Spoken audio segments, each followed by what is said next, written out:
Parmi les cassettes saisies figure une cassette sur laquelle on voit des ébats sexuels de monsieur et madame Badaoui en présence d'au moins un enfant.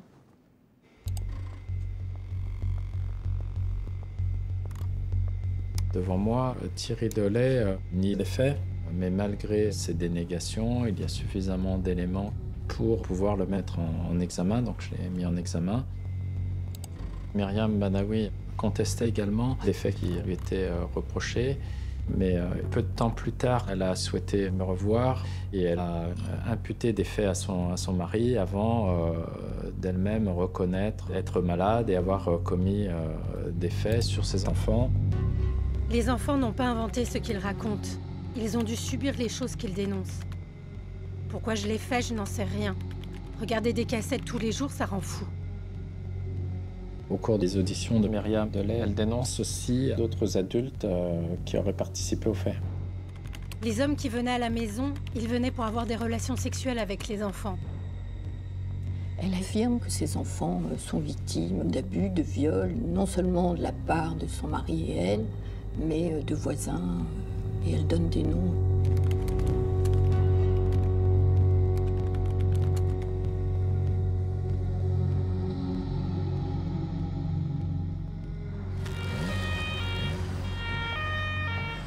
Le 6 mars, je demande l'arrestation de plusieurs suspects dans la tour du Renard.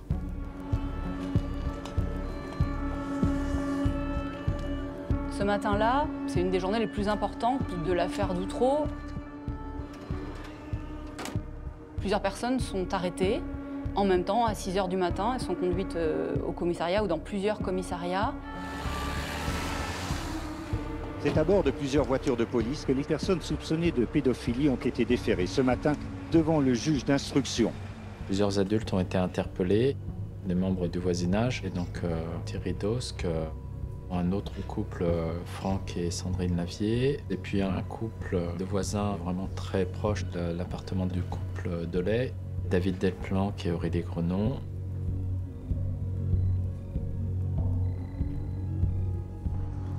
Je m'appelle Fabienne Roy-Nancion, je suis avocat au barreau de Boulogne-sur-Mer et j'étais dans le dossier d'Outreau l'avocat de David Delplanque.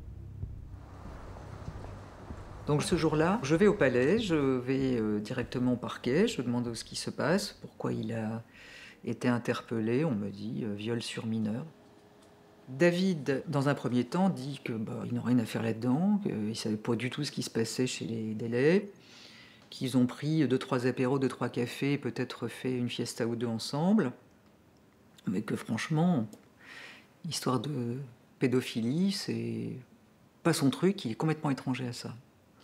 Et à un moment, on va lui dire que c'est pas ce que dit Aurélie, puisqu'elle s'accuse, qu'elle avalise ce que dit Myriam Badaoui, et qu'elle avalise ce que disent les enfants de Myriam Badaoui, de Thierry Delay. Et quand on dit ça à mon Delplanque, il va dire, si Aurélie le dit, c'est que c'est vrai. Et comme Aurélie dit ce que dit Myriam, ce que dit Myriam, c'est vrai.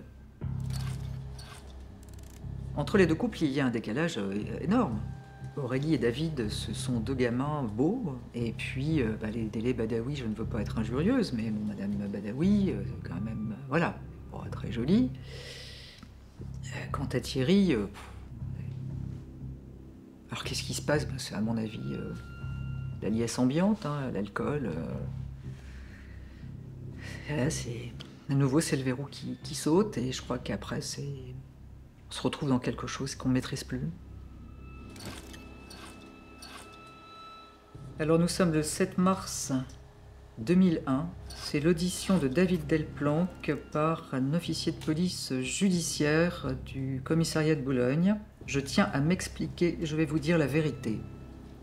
Nous avons commencé à faire l'amour, chacun en préservant son couple, puis à 4. Je faisais l'amour à Madame Delay et Aurélie faisait de même avec Thierry. Thierry Delay faisait participer les enfants aux ébats, des fois en les amusant et d'autres fois en les forçant. Mon ami et moi, nous nous sommes laissés dépasser par les événements. Nous avons vu M. Delay pratiquer des attouchements sur les enfants, se faire des fellations et les sodomiser. Au début, avec mon ami, je ne voulais pas participer à ces actes. Mais M. Delay et parfois Madame nous incitaient à le faire. comme des imbéciles, nous nous sommes décidés à faire de même. Nous nous sommes pris au jeu. Alors je ne sais plus quelle couleur je suis à côté de lui quand j'entends ça. Je pense que je suis pâle. Je pense que je suis écœurée. Je pense que je suis stupéfaite. Stupéfaite évidemment par la gravité des faits qui sont avoués par M. Delplanque, et puis aussi stupéfaite par cette ambiance qui est décrite, qui est terrible.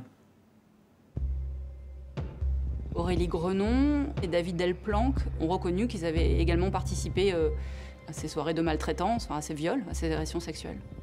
Et puis ils se mettent avec Myriam Badaoui à accuser d'autres adultes qui ont un lien proche ou lointain avec la tour de Renard. David Brunet est un ancien voisin de Myriam Badaoui de Thierry Delay. Il a été en couple avec Karine Duchauchois.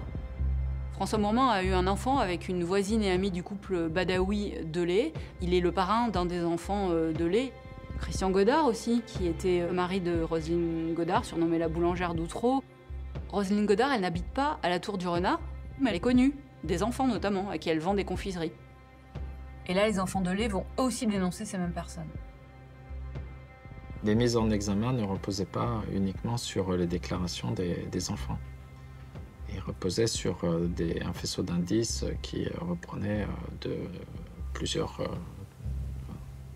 éléments qui pouvaient tenir à charge contre les personnes mises en examen.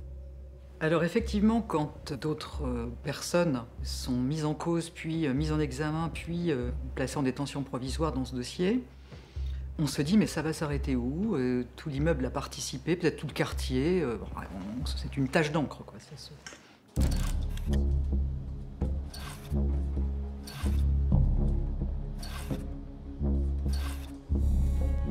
Je me présente, Laurent Renaud, journaliste à La Voix du Nord à l'époque de l'affaire d'Outreau, auteur du premier article sur cette affaire.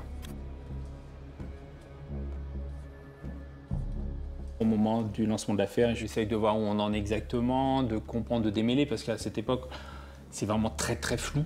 Donc j'appelle le juge Burgot qui me confirme qu'il y a une affaire en cours et rien d'autre. Il ne veut pas parler, ce que je comprends. Mais nous, on sait que ça prend de l'ampleur, ça dépasse le quotidien du journaliste. Donc je me rends à la Tour du Renard avec un collègue.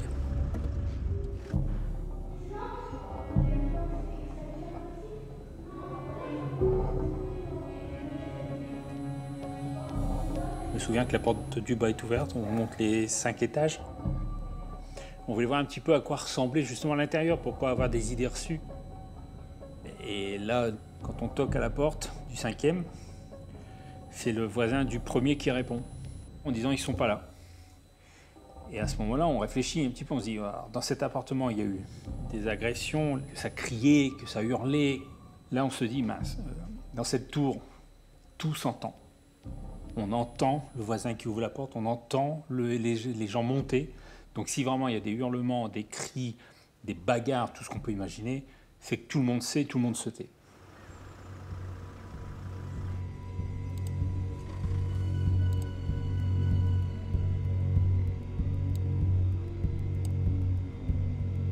Les enfants, en juin 2001, dénoncent de nouvelles personnes et des gens qui n'habitent pas la Tour du Renard.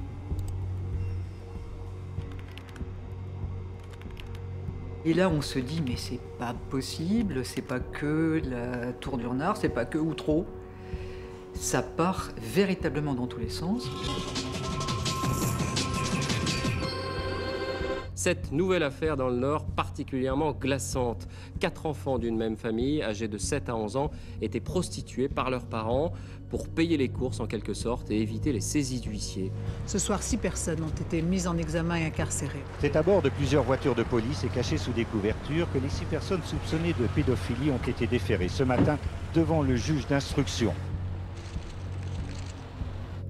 Parmi les personnes suspectées, il y a un prêtre ouvrier qui habite le même palier que les Badaoui Delay, mais aussi un huissier de justice d'une commune voisine, sa femme, un chauffeur de taxi, et enfin un ouvrier, Daniel Legrand, père, et son fils de 20 ans, Daniel Legrand, fils. Chauffeur de taxi de mes couilles! vraiment des gens qu'on a connus il y a quelques années, qu'on aurait dit honnêtes. Et aujourd'hui, ils ont fait ça des gosses.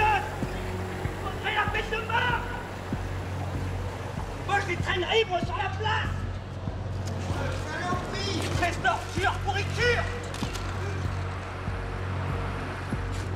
L'huissier de justice qui est interpellé, Maître Maréco, je le connais bien et depuis longtemps déjà à l'époque, puisque nous avons fait toutes nos études ensemble à la faculté de droit de Lille.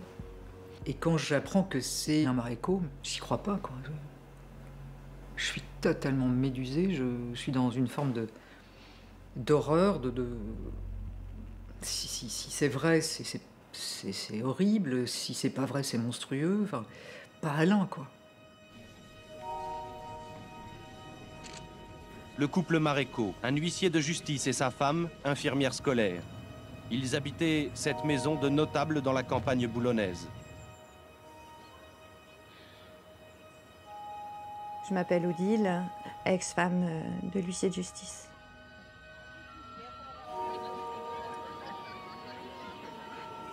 À l'époque, j'étais infirmière scolaire. Un boulot qui me plaisait énormément. Alain avait une étude qui remontait tranquillement. Il avait une belle réussite, ouais. On vivait dans une belle maison. On avait 8000 mètres carrés de terrain. Voilà, on avait tout, quoi.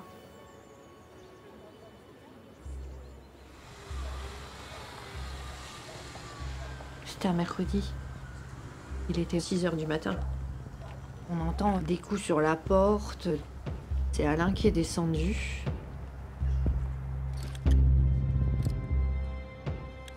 Je comprends pas tout de suite ce qui se passe. Tout ce monde dans la maison. C'est des personnes qui montent. Il y en avait dans la salle à manger, il y en avait au salon, il y en avait partout, de toute façon. Il me demande, vos enfants sont où? Bah, mes enfants dorment. Bon, bah, on va aller les réveiller. Pourquoi vous voulez réveiller mes petits? Enfin, il y a un truc qui va pas là. Si, on va les réveiller. Et puis, pour aller les réveiller, quelqu'un systématiquement avec moi.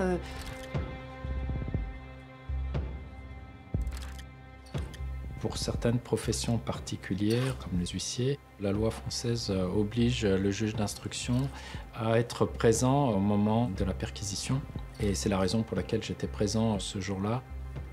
Il y avait aussi les policiers qui ont pris en charge les enfants de façon à pouvoir les auditionner.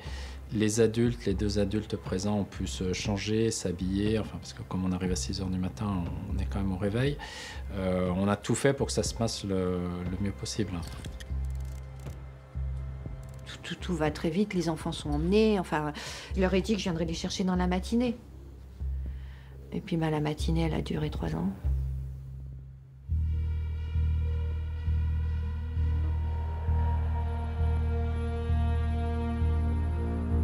Une affaire dont on vous a peu parlé jusqu'à maintenant parce qu'elle soulève le cœur, mais qui est en train de prendre une ampleur considérable à Boulogne-sur-Mer. Un réseau pédophile a été mis à jour, constitué d'adultes. 17 adultes sont mis en cause par les enfants. 3 reconnaissent leur implication. Les autres nient en bloc et parlent déjà d'erreur judiciaire. À partir de novembre et les arrestations des notables, on commence à voir arriver les avocats lillois, des noms au niveau national. On commence à s'emparer du dossier. Arrive Franck Berton, avocat au barreau de Lille, et Hubert Delarue, avocat à Amiens. Ce que je sais, c'est que ce sont des bons, même des très très bons, et 2, ils sont quand même très médiatisés. Ma cliente nie de manière farouche les faits qui lui sont reprochés. Il n'y a aucun élément matériel de quelque nature que ce soit, aucun élément objectif, aucune preuve, et les seuls témoignages que l'on trouve sont confus, contradictoires. Franck Berton et moi, on se rencontre au palais. Moi, je défends Alain Maréco. Berton, il défend sa femme Odile. Nous sommes mari et femme avec Franck. Il est madame, je suis monsieur. Et puis, on bavarde, etc. On a regardé notre truc et on se dit, mais c'est une histoire de fou. Mais ils sont complètement ça. C'est une histoire de fou.